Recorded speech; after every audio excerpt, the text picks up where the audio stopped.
মনের ব্যথায় আমি ভালো নাই। প্রেমের মাঝে এত ব্যথায় আগে বুঝি নাই।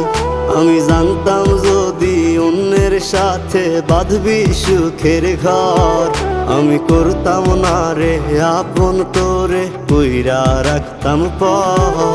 আমি জানতাম যদি অন্যের সাথে বাঁধবি সুখের ঘর,